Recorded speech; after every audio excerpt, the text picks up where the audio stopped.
To be honest, I have absolutely no sense of direction.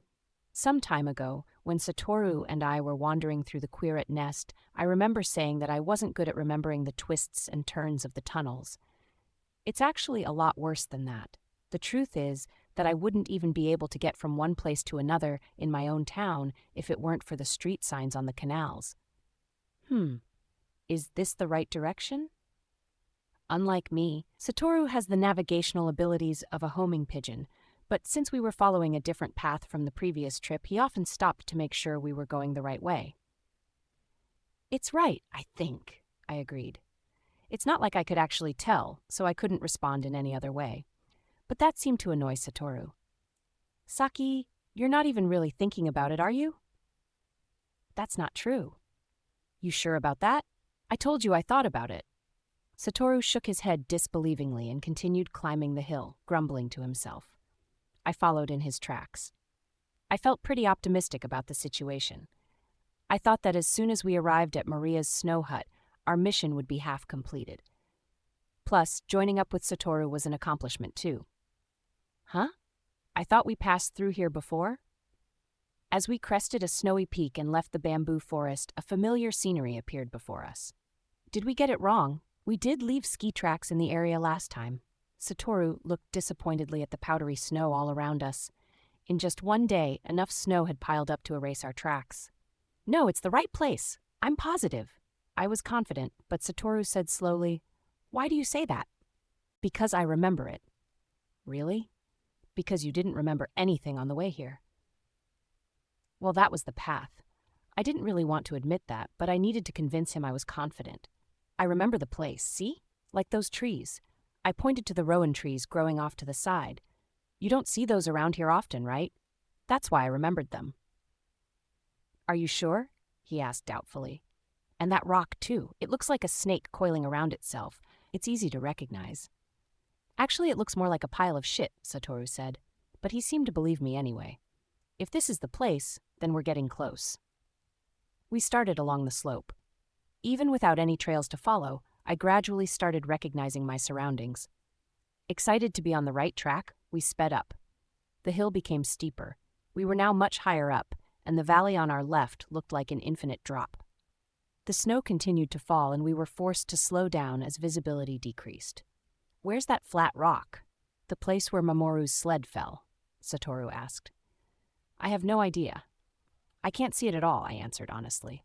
There was nothing memorable on the hill, and the falling snow made everything look different. It wasn't light, powdered snow either, but big wet flakes that stuck to everything. We stopped. It's dangerous to keep going like this. We might end up falling from that rock too, Satoru said as he rubbed his numb fingers together. We should be okay if we go slowly. That'll take too long. And no matter how slowly we go, if we fall, we fall. We looked at one another. Each of us hoped that the other had a secret plan, but of course it wasn't that easy. To make things worse, the snow was coming down harder and thicker than before, and the wind was picking up. The bare hill provided no shelter, and we suddenly realized how cold it was. Skiing up the hill, though largely Cantus-assisted, had kept us warm. But I hadn't eaten since morning, and all the energy I had burned made me lightheaded. The important thing is to just avoid the rock, right? Even without taking the exact same route, we'll still be able to find the next part of the path. I could still clearly remember the animal trail in the bushes higher up on the hill. Sure, but how are you going to do that? Make a path with our Cantus. I see. Yeah, that'll work. I wonder if our judgment had been impaired by fatigue and anxiety. The plan was just as reckless as Mamoru hauling a child's sled up a steep hill. We cleared a path in front of us, using the image of a giant shovel. The path that cut through the snow looked much safer than the slippery road we had been using. All right, let's go. We went single file along the narrow path. The cleared path was only about 40 or 50 meters, so when we reached the end, we had to stop and remove more snow. Then there was an unpleasant creaking sound. Shit! An avalanche! We stood, petrified. Come to think of it, we had cleared a horizontal path right in the middle of a steep hill. I'd have been surprised if there wasn't an avalanche. A roof! Split it! We shouted over each other. A terrifying torrent of snow was rushing toward us with the intent of burying us alive, but was diverted by two invisible wedges right above our heads to either side. The snow fell to the bottom of the valley in a glistening shower. It was over in less than a minute, but felt like an eternity. The avalanche stopped before we even realized it. Most of the snow on the hill had fallen off, and only small dustings of snow continued to trickle down every now and then. "Saki, are you okay?" "Yeah, you?" "Totally fine."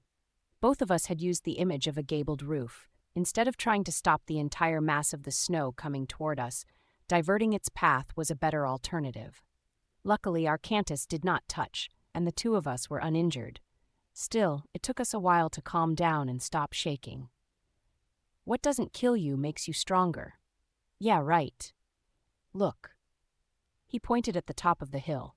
Now that all the snow was gone, all that was left was the rough, frozen snow from yesterday. If we had caused an avalanche right at the beginning, we would have been able to travel more safely. But there's no point dwelling on the past. Soon, we found the place where Mamoru's sled had fallen. We took the faint animal trail in the bushes up the hill. Almost there. There were no footprints to follow, but Satoru knew where he was going. At the thought of being reunited with Maria, I sped up unconsciously. "Huh?" Satoru stopped without warning, and I almost crashed into him. "Don't stop all of a sudden like that." "I don't see the snow hut. No way." I looked around at the sparse forest. I thought this was the place, but I wasn't completely sure. It might be just a little farther ahead. Me eyes fell upon two pine trees about 30 meters ahead. Over there. It was between those trees. We searched the area carefully. There was no trace of the hut, but something looked off. There were clumps of snow stuck high up on the trunk. Someone destroyed the hut and leveled the snow. Satoru rubbed his chin, a sign that he was deep in thought. A Quirat couldn't have done it. There was a lot of snow. I don't think it could have managed to pulverize all of it and spread it around. Either Maria or Mamoru did it with cantus. I felt slightly relieved. At least they had been fine when they left here. But which way did they go? I looked around again. There were no footsteps or sled tracks. No idea. It looks like they made sure that no one would be able to follow them. You think they went to the trouble of erasing all their tracks? The Quirat probably did. Maria can fly quite well even when carrying Mamoru. I was at a loss for words. I had thought everything would be fine once we made our way here. Now I realized how ridiculously naive I had been. "I don't suppose they went back home?" I asked hopefully. Satoru shot me down immediately. If they did, they wouldn't have had to erase their tracks. What were we supposed to do? I was about to cry, but managed to hold it back because Satoru was with me. "We have to look for them." Even as I said that, I was painfully aware that we didn't really have a plan. I know. But we should rest a little first. Let's build a fire and make lunch. It's no good trying to do anything when you're half starving. Satoru brushed away the snow on a fallen log, sat down, and opened his backpack. Feeling just slightly relieved, I sat down beside him. Having to retrace our path back to the boats felt like a colossal waste of energy. But I couldn't complain. There wasn't a lot of time left. The sky had grown darker as the cloud-covered sun moved slowly west. It was probably just after 3 in the afternoon. The snow had mostly stopped. Only the occasional flake fell here and there. Our speedboats flew up the dark gray river. Compared to 2 years ago, our steering skills had improved dramatically. That, plus the fact that the boats had been engineered for speed, meant we traveled at a blistering pace. We passed through the holy barrier at some point. But since the rope didn't extend out onto the water, I'm not sure when exactly we did. Our landing point wasn't clear, but we managed to do all right based on Satoru's sense of direction. There was a map in the boat, but we didn't have the time to study it, so we pressed on ahead. Satoru slowed the boat and shouted across to me, "I think this is the right spot." "Are we going ashore?" He pointed ahead to a wide bank with a snow-covered plain extending all the way north from it. This wouldn't be a bad starting point. We moored the boats and went ashore. Since we had been using cantus the entire time, my head felt hot and stuffy. I wanted to stop and rest, but there wasn't time.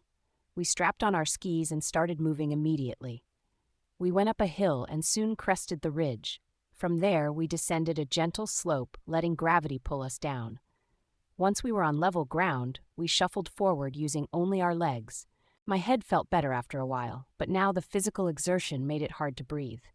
I gasped and wheezed desperately for air. "Wait a sec," I managed to call out as I stopped. Satoru slowly turned around and came back toward me. "Are you okay?" "Yeah, just let me rest for a bit." I collapsed onto the powdery snow and waited for my breathing to return to normal. The wind felt good against my burning face, but soon my sweat made me clammy and uncomfortable. Wisps of steam rose from my body as I dried it with Cantus. "Try to stay hydrated," Satoru said, handing me a cup of tea from his bottle. "Thanks." I looked up at Satoru as I drank. For the first time, I saw how kind and reliable he was. "What are you staring at?" "I was just thinking about how nice you are." He turned away abruptly. "Hey, do you think we'll find them?" "We will," he said firmly, looking back at me. "That's our only chance of saving them, right?" "Yeah. That's why we've come all the way. What's wrong?" I had frozen with the tea halfway to my mouth. "Don't turn around. About 100 meters behind you, there's something on the hill." "What?" "A queerat, I think." All I could see was a dark shadow, so I wasn't sure. It wasn't a bear or a monkey, and it was too small to be human. I couldn't think of any other creatures that would be in this area. Satoru used one of his special Cantus techniques to create a floating mirror about 30 centimeters square and aimed it carefully at the hill far behind him. "There it is," he said in a flat, quiet voice. "Can we catch it?" "It's too far away. We'd have to get closer." Just then, the sun came out from behind the clouds and its light glinted off the mirror. The dark shadow vanished. It noticed us. Satoru clicked his tongue in frustration.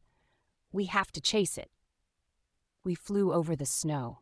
The short break had restored my strength for the time being. There was no way we'd catch it skiing as leisurely as we had been earlier. We put all our Cantus into making the skis go faster. We crossed the open field in an instant and were barreling up the hill. "Which colony is it from?" "Who knows? But it isn't Squonk, is it? It couldn't have gone that far in such a short amount of time." The queerat was nowhere to be seen when we got to the top of the hill. We hurriedly scanned the ground for tracks. "There!" At the other end of the hill was a line of small footprints. "This way," I said, and immediately set off following the trail. "Wait!" Satoru shouted. "Huh?" The second I turned, the ground dropped out from under me. I felt myself floating gently, falling through the snow. Satoru's voice came from far away. Then everything went dark. I opened my eyes. Above me was a ceiling made of woven bamboo. Light came from a paper lamp, making the shadows on the ceiling waver. I was in a small room, lying on top of a thin futon. There was a small hearth right next to me, on top of which was a bubbling iron kettle. "Saki." Satoru's voice. I turned toward it. "What happened?" Satoru smiled with what seemed to be relief. "You stepped through a cornice." "A what?" "An overhang of snow that collects on the edge of a mountain. From the top it looks like normal ground, but it's really just snow, so if you walk onto it, you fall through." "Did I fall all the way to the bottom?" "No, I managed to stop you just before you hit, so you shouldn't have any injuries. I was worried because you didn't wake up, though." I moved my arms and legs slowly. Everything seemed to work. After the surge of fear, all I felt was weariness. I wanted to sleep. "What is this place?" "Take a guess. You'll be surprised, as it's the place we've been looking for." "No way. Seriously? The robberfly colony?" "Yeah, it's a small place, but this is the colony's guest house." Satoru explained that the queerat we had been chasing was a soldier of the robberfly colony. When it saw me fall, it had hurried back to report the incident. The colony had sent out a rescue team and brought me back. "So you've met Squealer already?"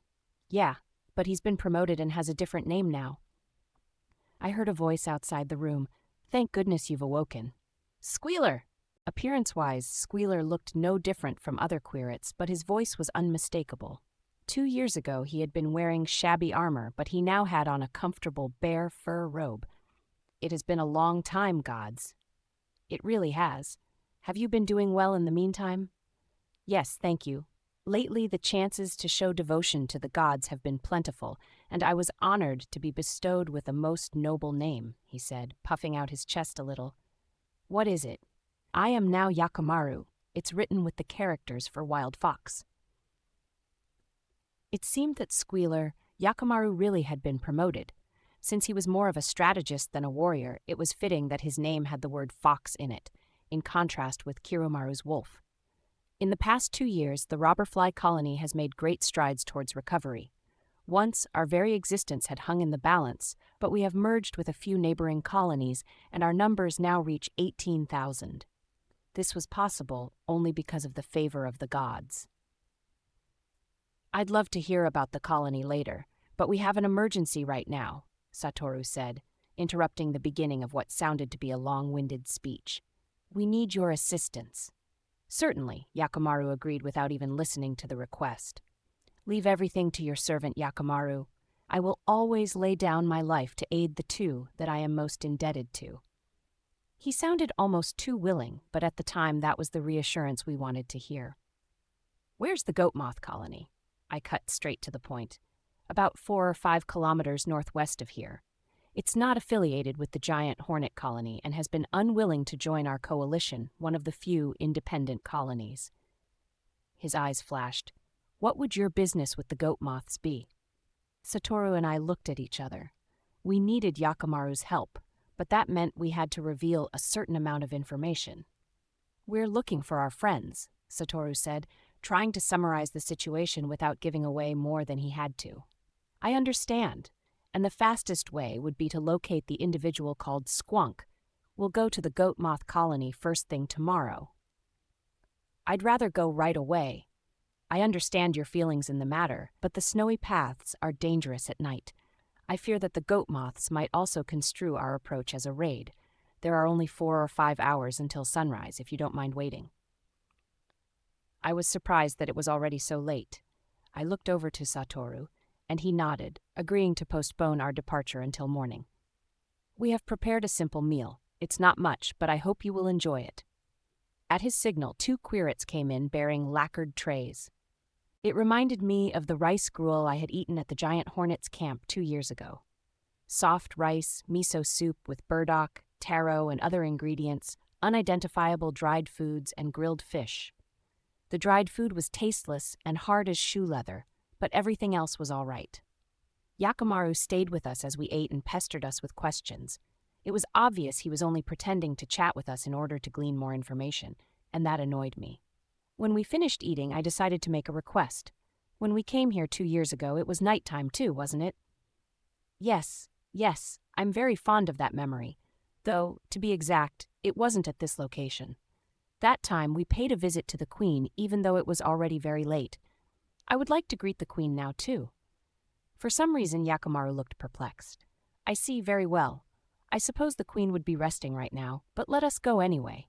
If you like, I could show you the colony at the same time. It has changed considerably. We left the guest house and followed him into the colony. We were stunned by what we saw. 2 years ago, the quirets had mostly lived underground. The only things close to above-ground structures were small towers that resembled anthills, but now the collection of dwellings they had looked just like a town. The most common buildings were shaped like giant mushrooms. Yakimaru explained that the framework was made of wood or bamboo and then covered with clay or processed manure.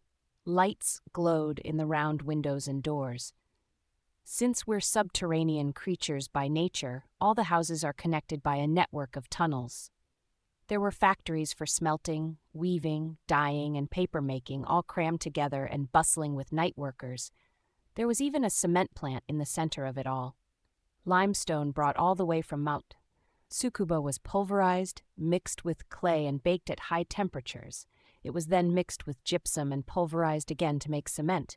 Sand or gravel was added to make mortar or concrete. And this is the first of our buildings made with concrete. Yakimaru gestured to the center of the colony. It was a round, flat-topped structure 30 meters in diameter. I could only stare in wonder at this building that was as dignified as any building from the ancient civilization. This is Assembly Hall of the colony, Yakimaru said proudly. The 60 representatives of the 18,000 of us discuss and decide matters in this building. 2 years ago, the colony was centered on the Queen's nest. How was it possible to bring about such a drastic change in such a short amount of time? What happened to the nest? His tone darkened a little at my question. As you can see, we have moved most of our activities above ground. As such, restructuring of the nest was also inevitable. In addition, as colonies joined, they each brought their own queen, and it became necessary to consolidate them under one roof.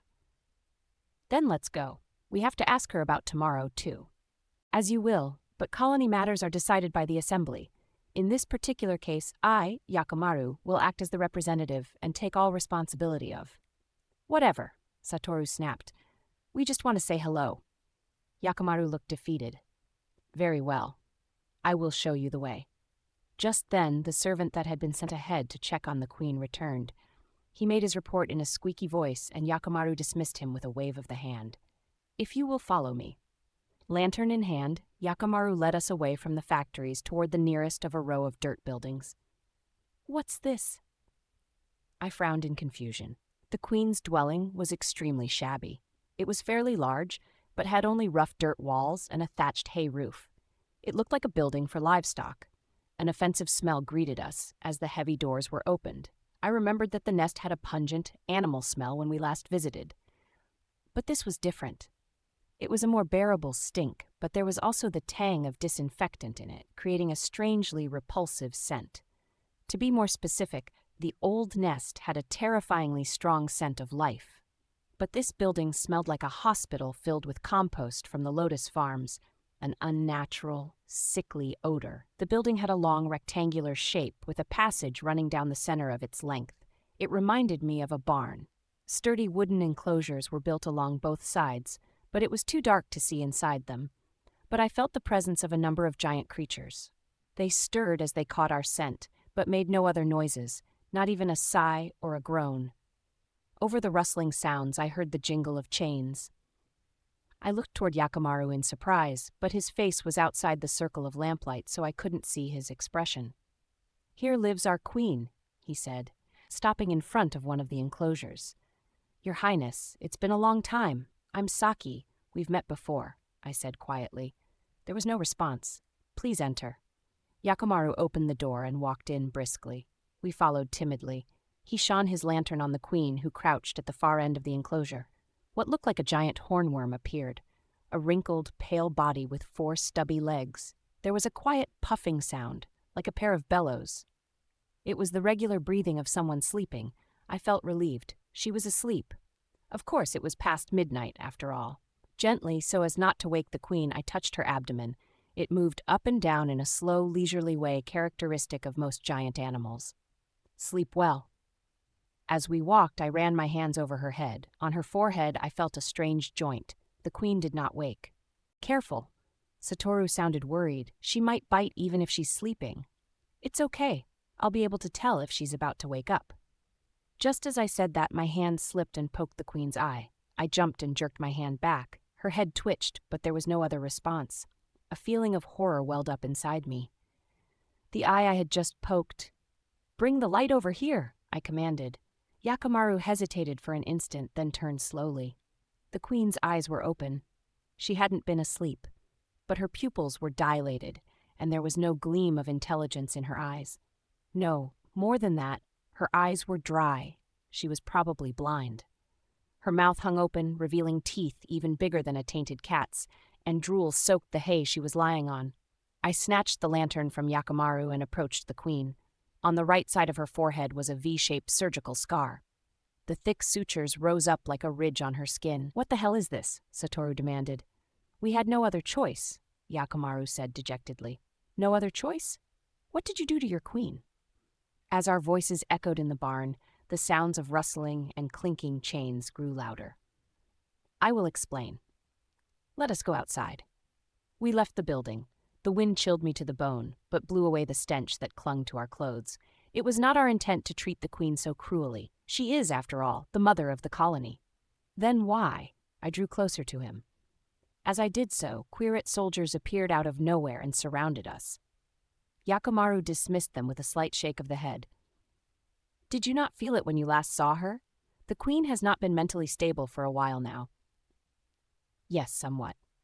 In any colony, the queen holds absolute power. Our queen has always been rather tyrannical, but she became more and more violent as her illness worsened.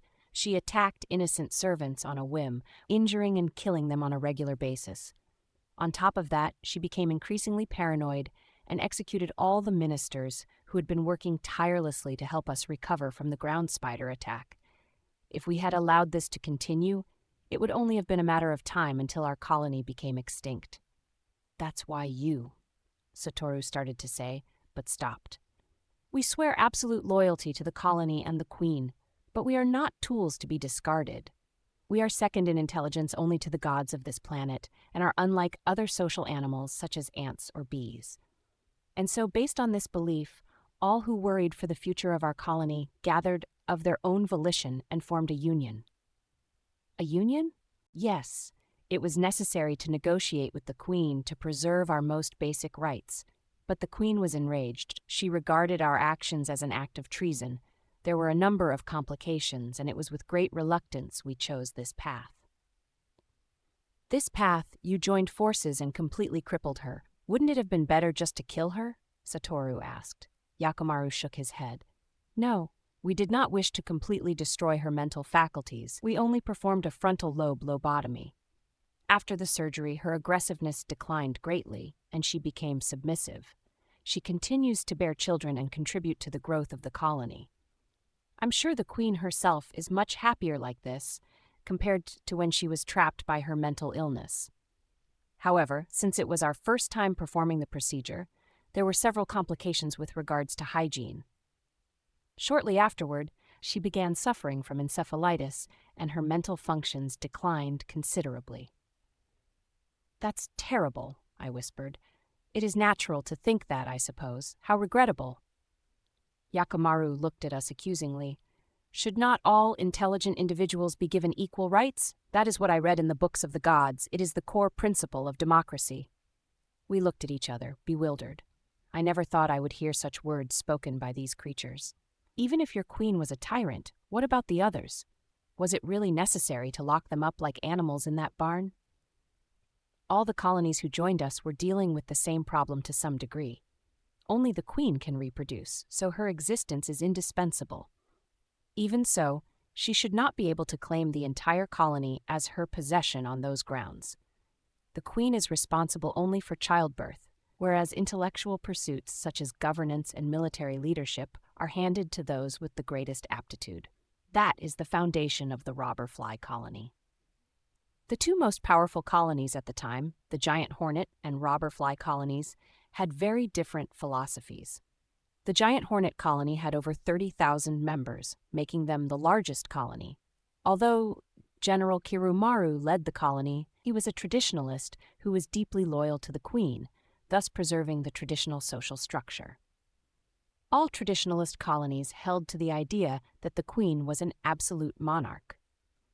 On the other hand, the robber flies disregarded bloodline purity and joined with other colonies in a highly unorthodox rapid bid for power. Traditionalist colonies viewed them as heretics and had started to become wary of them. I see. Well, I have no intention of interfering with your business, Satoru said, stretching. I'm kind of tired. We'll go rest until dawn. As you wish. I will have beds prepared immediately. Yakimaru's eyes glowed faintly green in the dark. We returned to the guest house. Once Yakimaru left, Satoru stoked the fire in the hearth and sat down to warm his feet. He sighed loudly. I don't like this. I really don't like this. Why? The colony, Squealer Yakimaru, it's all really fishy. What they say and what they think seem to be completely different. I can't trust them.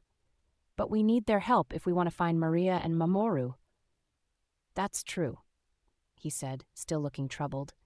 But you saw what he did to the queen. She's his own mother. How could he do something so terrible? Well, I mean, it shocked me too.